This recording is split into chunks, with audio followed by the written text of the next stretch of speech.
The automobile is one of the most important inventions that revolutionized the modern world. In America, the rich history of car culture runs deep as technology continues to shape the future of the industry. Jason Stein, former publisher of Automotive News, is here to share the stories of people passionate about cars, from industry leaders and innovators to car-obsessed celebrities. Buckle up as Jason takes you inside the boardroom, onto the track, and around the bend on Cars and Culture on SiriusXM Business Radio. Welcome to the 136th episode of Cars and Culture on SiriusXM. Good to have you back listening again. I'm your host, Jason Stein. Could there be a better country success story than the one told by Brett Young?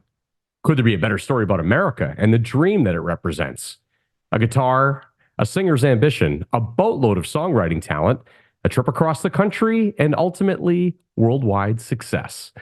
Brett Young's path is one told in bars and restaurants around Nashville. And how could it not?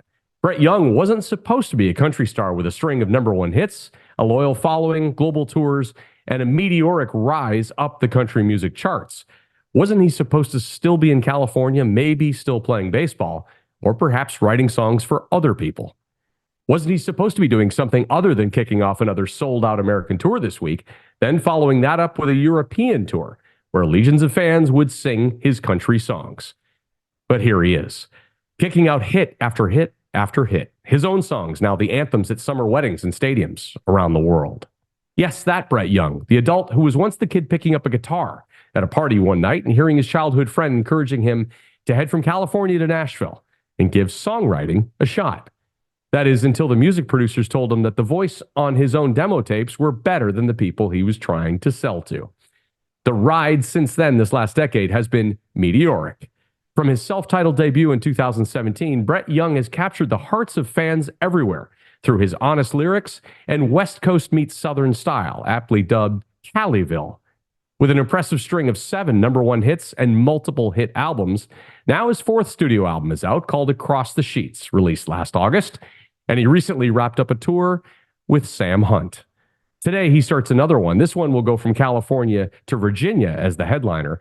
But before that, he joins us to talk country music, his career, and cars. And joining him is his longtime friend and supporter, Jeremy Beaver, CEO of the Grande Dealer Group. Brett and Jeremy get together with the dealership group every year to raise millions for children in the Bay Area. Brett, the car guy, is the perfect pitch man for the cause. He leads by example, and he leads with his heart. You know that, especially if you listen to his lyrics. Brett Young today on Cars and Culture. Hey, I'm Brett Young, and this is Cars and Culture with Jason Stein. He's fresh off an overseas leg where he got a chance to perform for service members and families assigned to the Liberty Wing during the 2023 USO Holiday Tour. Welcome back to America. Welcome to the program, Brett. Thank you. Thanks for having me. It was an amazing experience, but I'm happy to be home. It was a long time coming to get back. How was it? How was the experience being with the USO? Pretty surreal, honestly. You don't know what you don't know. And getting over there and getting to experience everything from, testing jet engines to, watching them work with K9s to, I got to fire a tank, which was pretty insane. And the gravity of the situation that they're all in every day becomes very real when you're on the ground and hanging out with them and talking to them. And so it was an amazing experience. And I couldn't believe how many people would be touched and uplifted by us just being there. How did you get involved? When were you asked, and what did you know about it even before you were asked? We were supposed to go in 2020 when COVID hit. And so we already had it scheduled. And obviously everything shut down. And then the following 2 years trying to reschedule that, I was touring when the opportunities came up and I just couldn't. And so when this one came, even though it was so close to Christmas, I said, we got to do it. It was no better time than now because we got the availability. So it came to us through my booking agency, CAA. And it was a no-brainer for us. We knew we were going to go, and I wish, my one regret is that my wife could have gone because she would have had an amazing experience as well. But 2 little babies at home, and that didn't work out. So we schlepped my manager along instead, and he had a blast. And so it was a long time coming. We've been trying to do this since 2020, and we finally were able to do it. And you joined other celebrities, and probably most importantly, the vice chairman of the Joint Chiefs of Staff. I mean, you're not exactly slumming it there. No, they told me something funny though, because Admiral Grady was amazing, but they told me something funny about ranks, and like a 6 is like the highest ranking person on base, and they call their wives, all of their wives are household 6 because they outrank their husbands. And Admiral Grady's his wife was with us, and so she was the sweetest. And he's a man of few words, even though he was amazing. But she wasn't. She was the first one to fire the tank. I mean, she was incredible too. So it was a bit daunting to see the amount of security he has to travel with. One day we had a 3-hour bus ride to the base in Poland, and we had 6 security vehicles, 3 in front and 3 in back, just to drive to a base. So it was an amazing experience. And like you said, he's one of the highest ranking officials in the military. So it was pretty cool. Bit of a prelude to your adventures this spring, because you're going to be back in Europe and the UK. And as you said on your Instagram, you're crossing the pond. You got to be excited about doing that, Brett. We always have fun over there. I mean, I don't think fans over there get enough country music, or at least they don't feel like they get enough. And so when we go over there, I mean, they're just ready to go. And we're already seeing ticket sales. You know, we've never been to Belfast before. This is our first time. Wow. And we sold out on the first day, so we added a second day. And that's the way it's going. So they're just hungry for country music over there. And that's why I think, because they're so excited, the experience for us is so incredible, because they're ready to go and they're ready to party. So it's always a blast. Does that surprise you? I mean, I lived in Munich for 4 years. I don't remember hearing a lot of country music when I was living there. No, and I mean, I flew out of Munich 2 nights ago. You know, I don't know what happened. I think that country artists weren't going over there, and so it wasn't reaching often enough. And it's really easy to, like, you know, put out a fire if if you don't kindle it. And all of a sudden, with the big festival that they put on, the C2C festival now over in the UK, artists are realizing that if we keep going, we'll keep selling more tickets, and people will realize that we're committed to being here. And so we've noticed that, absolutely. My first time over there was with Lady A in 2017, and we've gone back every year since. And every year we go, we see more fans and more fans and more fans. And now we're going to Northern Ireland, and we've never been before. And we're going to do probably 8,000 to 10,000 people the first time we ever went there. So wow, it's pretty cool. I mean, for a kid from California, and we're going to get into your history here for a little bit, but for a kid from California to be transplanted to Nashville and then now to be playing in Northern Ireland, it's kind of pinch me stuff, right, Brett? Oh yeah, I mean, and Jeremy can tell you. I mean, we met when I was playing Tuesday night at a wine bar in Santa Monica for people that didn't intend to come listen to music. They came to have dinner, and they're kind of, half and half put out that that it's so noisy, like that was where music started for me. And so to have people that are buying tickets and buying records and having this career now bring me overseas to play for people in other countries, I never would have thought. So yeah, pinch me is maybe an understatement, honestly. Yeah, I bet. You referenced Jeremy. I want to bring in Jeremy Beaver, who is one of the most influential car people in Northern California. Jeremy, welcome to the show as well. Oh, thanks for having me. So you met Brett about a dozen years ago, and then this wonderful partnership formed. But it did start in the wine bars in Santa Monica. Jeremy, tell me a little bit about that.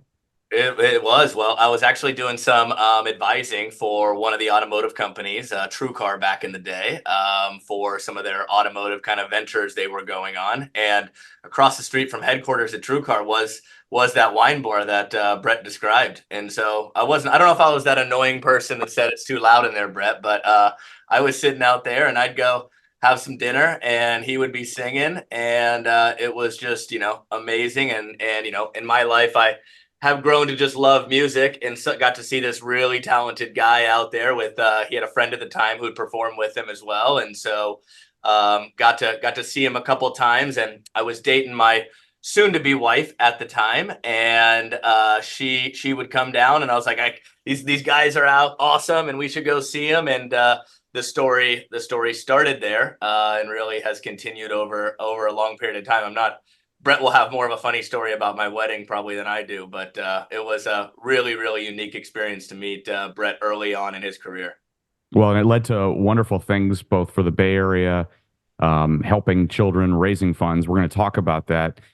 We might as well talk about the wedding, Brett, because it isn't really an episode of The Wedding Singer or a version of The Wedding Singer, but maybe it was, because you used to sing at weddings and you sang at Jeremy's.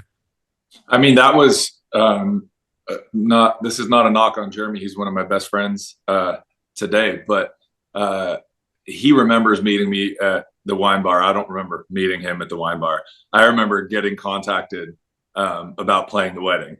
So my story starts there. Also, he contacted me through that other artist he was referencing that would play with me on Tuesday nights. And so I felt like the tag along, go into that. That it was you're Carmel Valley. So I think like 6-hour drive for us. And the other artist is very much a homebody and like doesn't want to stay overnight, and he's just all about business. So we get in the car early that morning, he and I, and we drive up, and Jeremy graciously offered, like, there's a room if you guys want to stay, and the whole thing. And I'm like, that sounds amazing. We'll stay here at this amazing hotel and get a good night's sleep and drive home. And what it turned out to be was the other artist was like, no. When we're done, we're driving back. So it was honestly a really bizarre 6-hour drive, set up, sing, move to the dining hall, which was like a patio situation, sing. And then the other artist was like, all right, let's pack up and go. It was more driving than it was performing.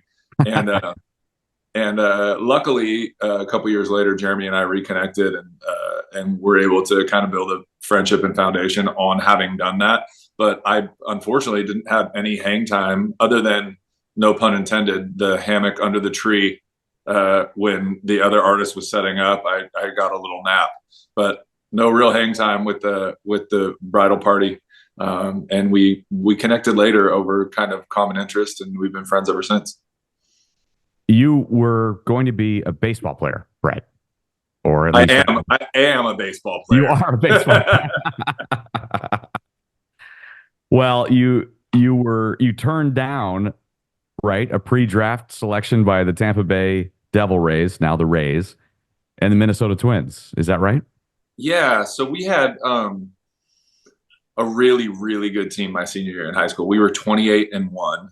We were ranked 17th in the United States. I was 15-0, and I was already the size I am now. I was 6'6", 230 pounds, and I was throwing in the low 90s. I led Orange County in every category, but they wanted to kind of lowball the draft and the offer because I was at a small school. And I said that's not fair. The guy down the road at Servite High School, we beat them this year. He doesn't throw as hard as me, and you're going to take him in the first round. You want to take me in the 6th round. I'm going to go to college. And I can still stand behind that decision. I think it was the best decision at the time. But turned out I hurt my elbow in college and never got the chance to go back into the draft. But when did you know you wanted to be a singer? I mean, I know your dad was a minister. You grew up in you grew up at Calvary Chapel High School, Costa Mesa. And when did you think that singing was going to be the route? I don't know that I ever thought it was, honestly. I learned to play guitar because in junior high at Calvary Chapel, the only thing that girls were more interested in than sports were guys that played guitar and led worship. So I started learning to play guitar so I could lead worship. And, that was something that it never felt like a thing. It just felt like something that kids do in a Christian school. So when I went away to college to play sports, I didn't even bring my guitar to college. I didn't have it there. When I got hurt, I was pretty depressed. I think that's the right word. I think I was like suffering from depression. And so when I came home to have surgery in Southern California, I went back to Fresno. When I went back, I don't know what the decision was to bring the guitar with me, but I grabbed it and I brought it back with me. And it ended up being the thing that I leaned on to kind of get through that stage. And, you know, we would go park up at the lake, Lake Millerton in Fresno, and sit in the bed of the truck and, you know, drink beers and play Dave Matthews Band songs. And all of a sudden it wasn't worship. It was just music, you know? And so when I moved back to Southern California, I had this one night where a bunch of friends had gone out to the bars in Newport Beach, and we ended up at, you know, they close at 1:30 and we weren't ready to shut it down yet. So I'll never forget, I was sitting on one of those like inflatable exercise balls, playing a mini guitar at a friend's house. And it's 2:33 in the morning. And a girl that I randomly went to high school with was there. And she goes, you have to do this. Like, you can't just make this the thing you do at 3:00 in the morning. Like, this is stupid. You have to pursue this. She goes, I'm a makeup artist in Hollywood. I'm working with the Pussycat Dolls right now, but a lot of other artists, I have access to people. You need to come up to LA and you need to take a shot at this thing. And even though I did move to LA, I took her on her word and I moved to LA, but nothing happened in those 10 years. But the reaction I got from people is what made me realize I can probably do this. I could walk into a restaurant or a bar with my guitar and say, can I talk to your manager? I want a gig here, and play for them. And I never got turned down. So that's where the confidence started building, and be like, tell me your worst night of the week and I'll bring you a crowd on a Tuesday night. That's how Sonoma Wine Garden in Santa Monica started. And so the confidence was built by first asserting myself, putting myself out there, but never being told no, you know? And so when I moved to Nashville, I felt like I was too old to be the artist anymore. I was already in my early 30s and nothing had happened. So I moved to Nashville to write songs for other people. And the second that I started pitching the demos, it was, who's the demo singer? Huh. And within a year in Nashville, I'm getting meetings because I'm singing the demo on these the vocal on these demos. So it was, you know, it took one person to say, you should do this, for me to go, all right, that's what I've done my whole life. If I feel if you give me confidence in something, and Jeremy knows better than anybody, if I feel confident, I'll win an argument when I know I'm wrong, you know? So it's the music thing was like, who's the demo singer? And I was like, all right, let's take a meeting. So right. It was an interesting path, and it took, you know, 10, 11 years, but I feel like I'm where I'm supposed to be. So who is the demo singer? Questions answered. Who was the girl who told you to go do that? My friend Carlene, who's still crushing it doing makeup in Los Angeles, was a girl that was a year older than me at my high school.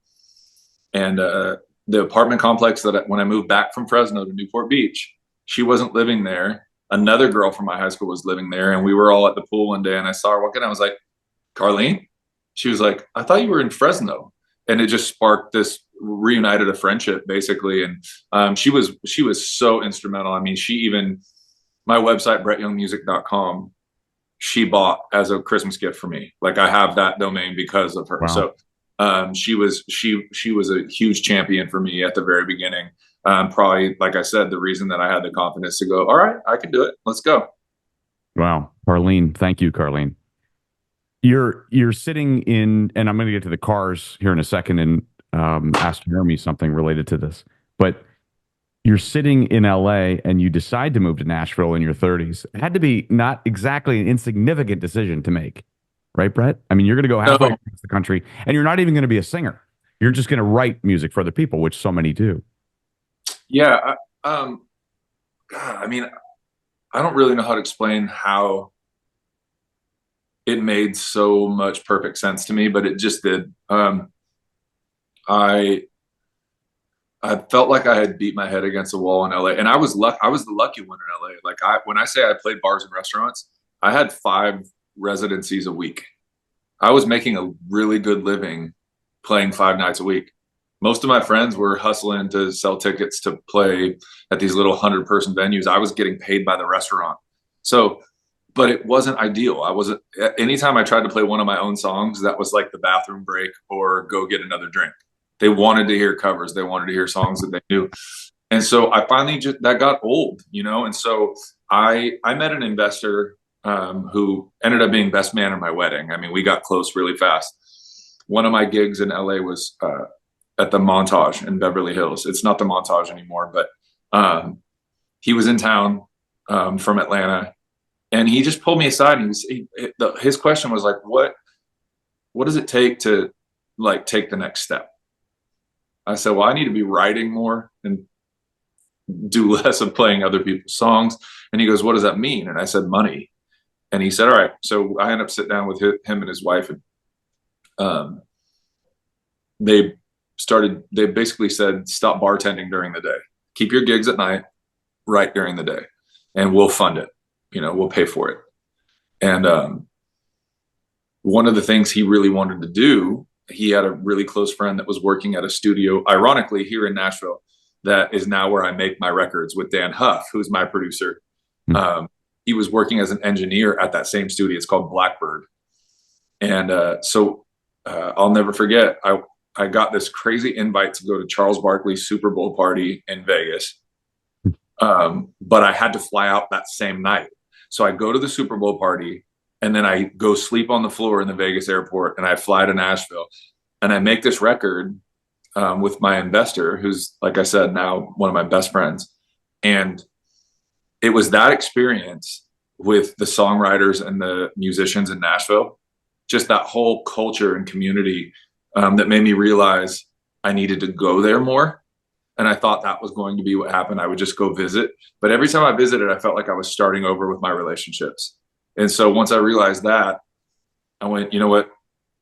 This is dumb. I mean, I'm either going to stop visiting or I'm going to move there. That's the only way that I'm going to tap into this community fully. And I talked to my then girlfriend, now wife, about it. And she basically was like throwing rocks at Lassie. She was like, get out of here, go, you got to go, get out of here. And it led to some hard times for her and I. We broke up a year after I got here, and we had 2 years apart, which I think we needed. So that was great. But it also allowed me to be like completely submerged in the Nashville songwriting community. And so while I was, writing these songs and singing on these demos and getting attention for being the singer on these demos, I was also really learning this community and realizing that this is where I needed to be. So I always say, if you want to make God laugh, tell him your plans. I had no idea it was going to go like this, but it's exactly how it was supposed to turn out. And you were signed by Big Machine Label Group in August of 15, right? And then in February of 16, you released a 6-song self-titled EP. And Sleep Without You was released as the first single from that EP in April of 16. You were on your way. Yeah, that was cool. It's such a weird thing to talk about the first single, because very few people get to have their first single go to number one. So I'm really grateful to that song. But that song didn't really change anything for me. It was the second single. In case you didn't know. Yeah. Off that record, that it was. I would say it changed my career, but it changed my life. We just found out that song is the 7th song ever in country music to get a Diamond Award, which means 10 times platinum. It was just, and every single summer when people start getting married again, Jeremy, sorry I didn't have that song yet for your wedding. For Jeremy's wedding. Yeah, we didn't have that one yet. But every year, like, even if there's a little dip in streaming and sales, every summer that song spikes back up on the charts and everything. So that one, it changed my whole life. So Sleep Without You, I'm grateful. It's a song about my parents. My dad could never sleep when my mom was away for like a women's retreat at the church. It was really cute, I thought. And so I had an idea to write that song. And it was my first number one. So I'm grateful to that song. But In Case You Didn't Know made my whole career. Wow. Well, in case you didn't know, Brett's also a big car guy. And Jeremy, I know you know this already, and I want to hear your car stories about Brett, but let's go back to the first car and a wonderful story, Brett. Your parents had an older Ford Ranger. Well, they had two cars, but there was an older Ford Ranger there. Your mom was the secretary of the church, and they started doing carpooling so that you could have that navy blue Ranger to drive to high school. And then the second car that you drove was the first car you owned, right? Which I can't believe at 6'6" you could fit into a Honda Civic. And I did. I have back problems to this day. I did not fit. Because of that car. Yeah, no, that was. So the funny thing about the Ford Ranger, by the way, my parents have always been so supportive. Whether it was, they're supporting ridiculous career agendas. Like, okay, you want to play pro baseball? We'll support you. Okay, you want to be a singer? We'll support you. They've always been that my whole life. They've been my biggest cheerleaders, and that. Even with the Ford Ranger, it was like, well, I guess, since mom works at the church, you can just take the other car. Well, that Ford Ranger, even though I have great memories in that thing, it was like a tiny little 6-cylinder, and there was an issue with the gas consumption. It was like guzzling gas, like I've never seen. And so we had to get rid of it. And so my mom's dad, my grandpa on that side, moved from Detroit. He was like a mechanic, and he was like, well, I'll buy that truck off you, because if there's an issue with the fuel, I can fix that. So I'll buy it off you for dirt, and I'll fix it, and I'll drive it. So my grandpa ended up driving that truck. And so when we went, like, my dad was a pastor at a small church. We didn't have any money. So the Honda Civic was like, this is pretty much one of the only ways you're getting into a new car right now. This is the price range. This is what you're doing. And, when you sit in it, you're like, this is fine. But when you're driving it for, 30 minutes, hours on end, you start going, man, my butt doesn't even fit between the wings of this seat. Like, it feels like I got a giant wallet in my back pocket. What's going on here? You start getting back problems. And I would show up to basketball practice limping, and coach is like, did you hurt yourself? And I'm like, no, I'll be fine. Give me 5 minutes. No, I just drove here. I was just driving. But good memories in that car as well. It just wasn't the right car for me. Jeremy, how much of a car guy is he? It's pretty funny because, I get to deal with cars every day of my life. And the text message I get from Brett today are, have you seen this new car that's coming out? Or, hey, I built this one online. What do you think about this one as we go through? And so sometimes I actually got to ask him on some of the cool things that are coming out on some of these cars and the features that are in some of the ones that he drives today. But it's pretty fun because, I think about, his career, and then his passion for all things that are in life. And as Brett said, when he gets engaged in, really any project, whether it's, building a car online or any sort of the fun activities, he goes all in. And so he definitely has continued to drive that passion to the vehicles that he's driving today, and how he specifically wants them to be is a critical piece when they're on the road. And I think they're a little bigger today, so that's the good news. And it's not a Honda Civic, so that's exciting. Well, and the first car that you got a graduation from high school, right? And your baseball coach sold your parents a car. They had to get a loan to buy it, and it was a '96 Ford Lariat, white, all leather, right? Yeah, it was actually my basketball coach. Much better than the Civic. I saw it. I left practice one day, and it was sitting out in the parking lot right outside the gym, and it had remember the old school, like, you still see them sometimes, but the for sale signs that you just put in the window. Yeah, sure. And I didn't even know it was one of my coach's trucks. I just saw it, and I was like, I want that so bad. I know we can't afford it. So I'm not gonna bring it up. And then that night, I was at home. And my parents, we had a unique thing. Like, we always had dinner together as a family, but it was not formal. My dad would sit in the recliner, my mom would sit on the love seat, and I'd lay on the floor, and we would watch a Dodgers or a Lakers game. We would always be together, but it would be like really informal, And I loved it. I always loved that. And I was laying there, and I'm watching. I think it was a Dodgers game that night. Yeah, time of year it was definitely Dodgers, and I was just like, you know what? Just say something to Dad. Just tell him. And I said, hey, Dad, Ralph is his name was Ralph Blankenship, was selling that truck. I said, Dad, Ralph is selling his Lariat. I don't like this Civic. You know, is there anything we can do? This Civic's not right. I'm going away to college next year. Like, I'd really like to be in a cool car that actually fits me, and this truck is awesome. And he kind of laughed it off. But I found out later that he laughed it off because he was about to go, start paddling, so to speak. You know, swans are like, they're calm above the surface, but their feet never stop going. My dad was paddling. He was ready to go put some work in it. So, they had to do a home equity loan to buy me that for graduation. And they did.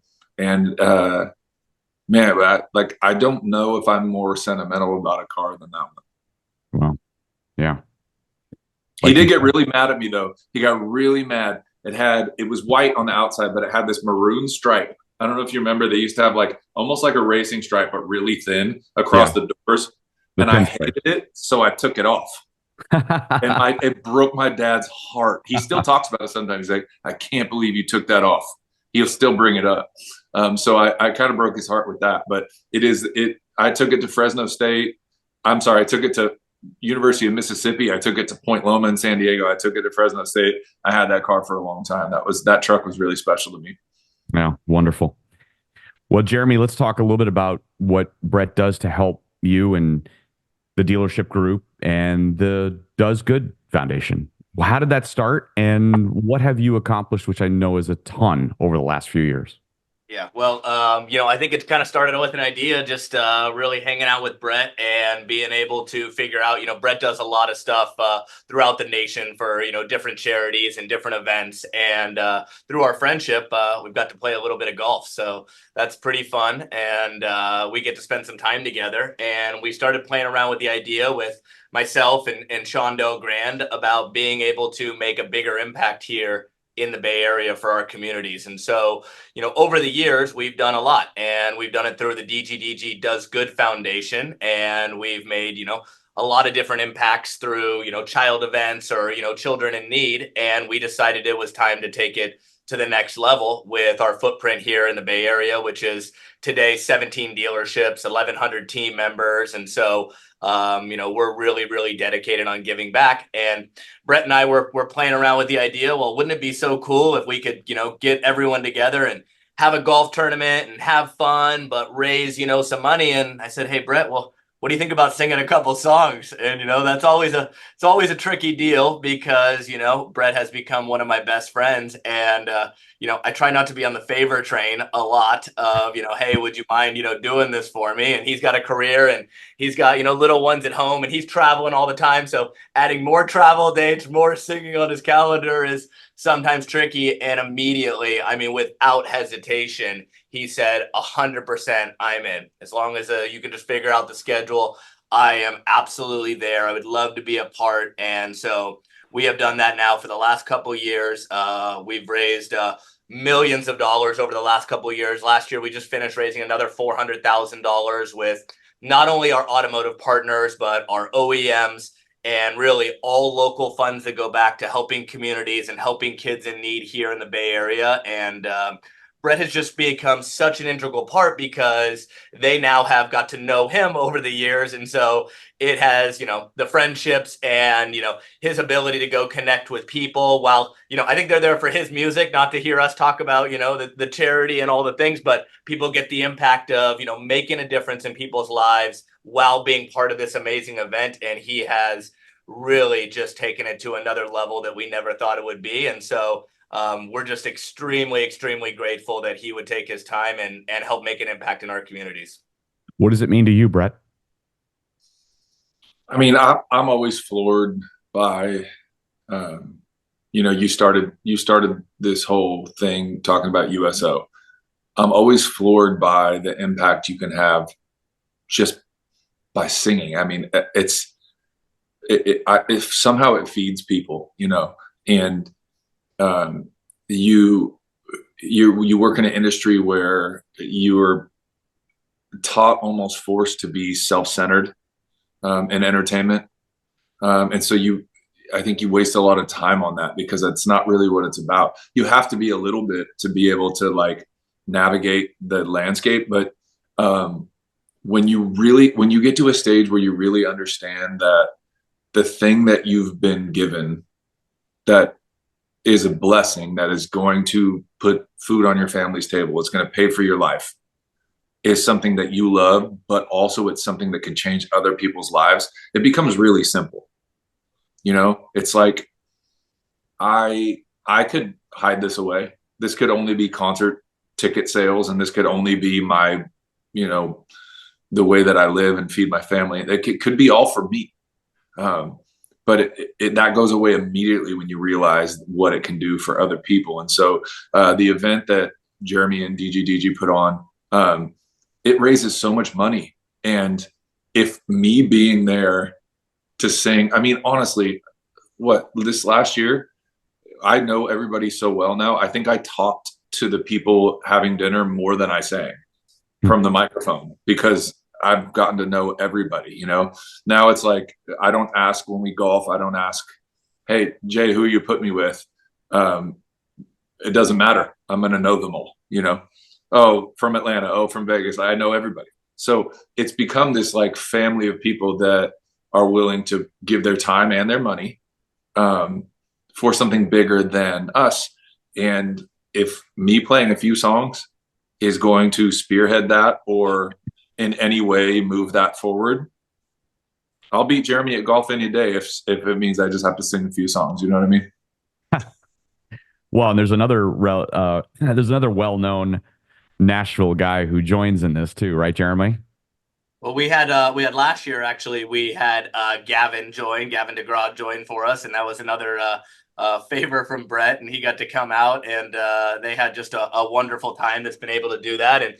And over the years, you know, we continue to think about how we can grow our foundation and grow the DGG Invitational, which has really, you know, been spearheaded by Brett and the teams. And so we're excited for some continued growth there for sure. Well, and Gavin, I mean, gosh, that comes full circle for you, Brett, because you were kind of inspired by his music originally, going back to those LA days. His first record, Chariot, is, I mean, I still feel comfortable saying this. I think it's my favorite complete album I've ever listened to, top to bottom. I wore it out in my lariat. I wore it out, and I bought. By the time I wore it out, he came out with one that was called Stripped. So you buy it, you get the album, and then you get an acoustic version of the album. And I wore both of those out too, and I'm not exaggerating.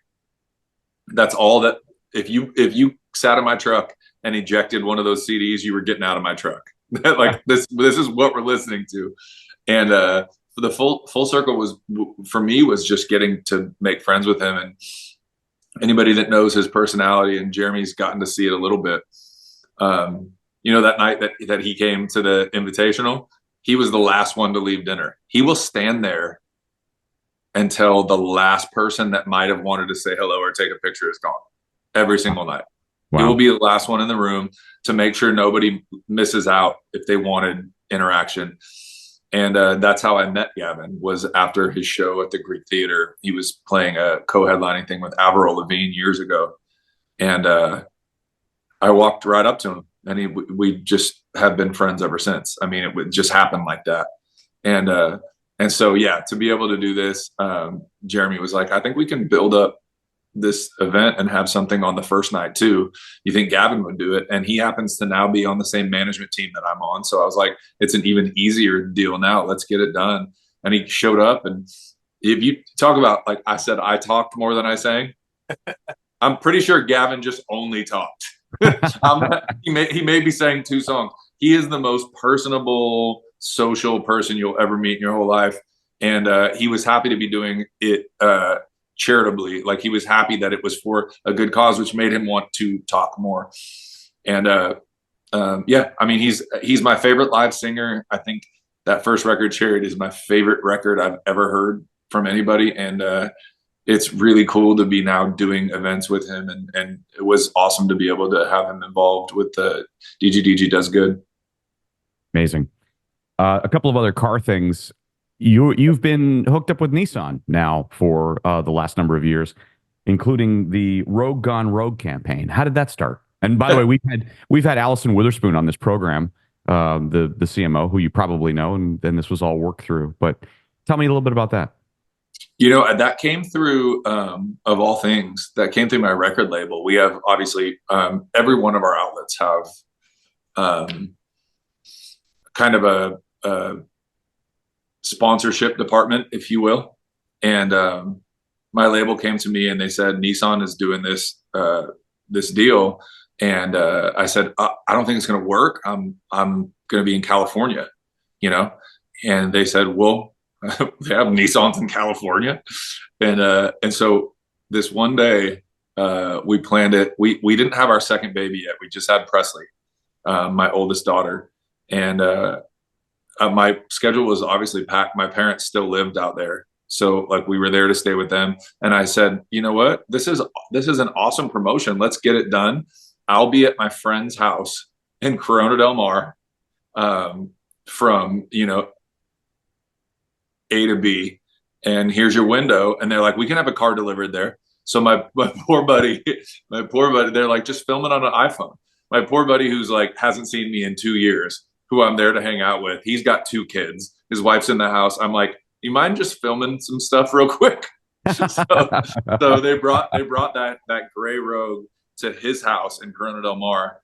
And we just got a ton of different angles. They wanted us, pulling in and out of the driveway, parking on the street and stuff. But more importantly, like talking through how, well it would fit a 3-person family with a child and all of that.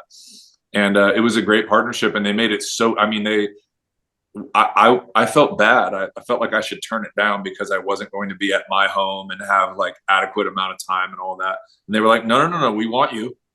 Just, if you can film these few things, like, we want to partner with you. And they were amazing. The dude stayed there with the truck when we were done, pulled it right back onto the truck, and it went back to the dealership. But it was a really cool experience, and they made it so easy and seamless. And then the way they edited it made it seem like we had a film crew there all day. Oh yeah. And it was just my buddy ignoring his family the whole time. A few more things, Brett. The album's been out now for 4 or 5 months. Across the Sheets, your 4th album. Give us your review of Across the Sheets. I try really hard. Jeremy knows this. For my brand of music, my brand in general, to be PG-13 or less. I always say, like, I don't want a 30-year-old mom to feel uncomfortable bringing her 8-year-old daughter to a concert. They should be able to come together. And that starts with the songwriting, and it extends itself to the live show. And I've always felt that way. Across the Sheets is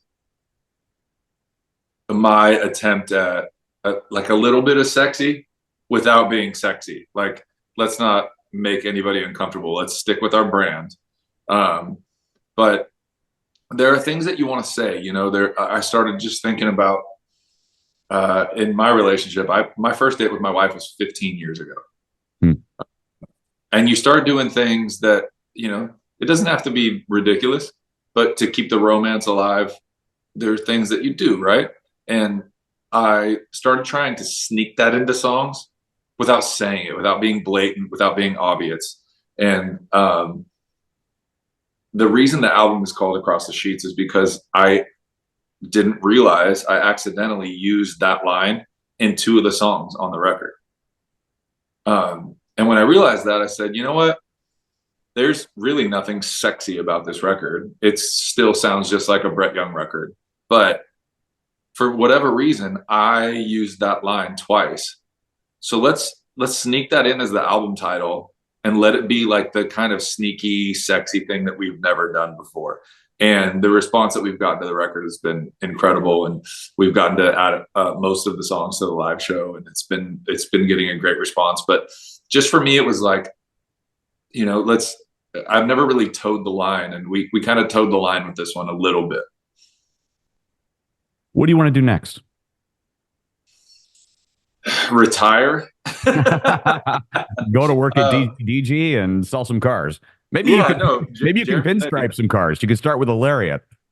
Listen, he said he needs some good salesmen, so I could sell him ketchup popsicle to a woman in white gloves. So if he needs somebody, I'm ready for him. But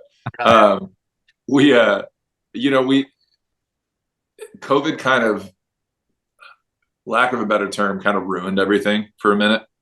And it's just nice to be back up and running again.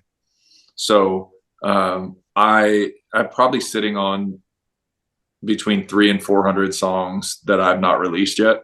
So I'm not done putting out records anytime soon. So we'll keep touring. My goal is to be done when my youngest goes away to college. And that's not for another, 16 years. So there are a lot of ways that you can tour. If we keep having radio success, we'll keep doing the larger venues and having the full band. But there, you can tour with one other guitar player and go play 200-person rooms and still make a living and feel like you're still kind of following your dream. So I don't really care, honestly. And I know that sounds terrible. As long as my family's taken care of and I'm feeling fulfilled at the same time, I'll probably just kind of beat this horse into the ground. And, as long as people keep buying tickets, I'm never going to not play a show if people are asking for a show. And that's the bottom line. That's kind of what Willie Nelson says too, doesn't he? Yeah. I mean, geez, I just heard, it was on XM actually, right. The other day, 92 years old, playing a show with his sons and stuff. I mean, it's like birthday. Yeah. He sounds great still. Yeah. I mean, obviously I'm not going to play 100 shows a year forever, but to be able to still jump out and do it when the right opportunity presents itself. I think the goal is just to, the authenticity and the honesty in the music. If I always feel like that's there, I'll always play the show. Well, we know you'll play next fall at Jeremy's little gig, talking more than you sing, right, Jeremy? That's it. You know what? It's the Brett Young joke / song program. So it's a good show. Oh, we should bring a microphone to that. That'd be good, and not just for your own singing, but for recording. That's right. Yeah, listen, I will play that event until I hit a hole in one and steal a car from Jeremy. That's my goal. You ask what's next? What's next is I'll play that event every year until I get a free car. That's it. Well, we thank the girl back, the high school friend. Was it Chandra? Carlene. Well, we thank Carlene for what she did.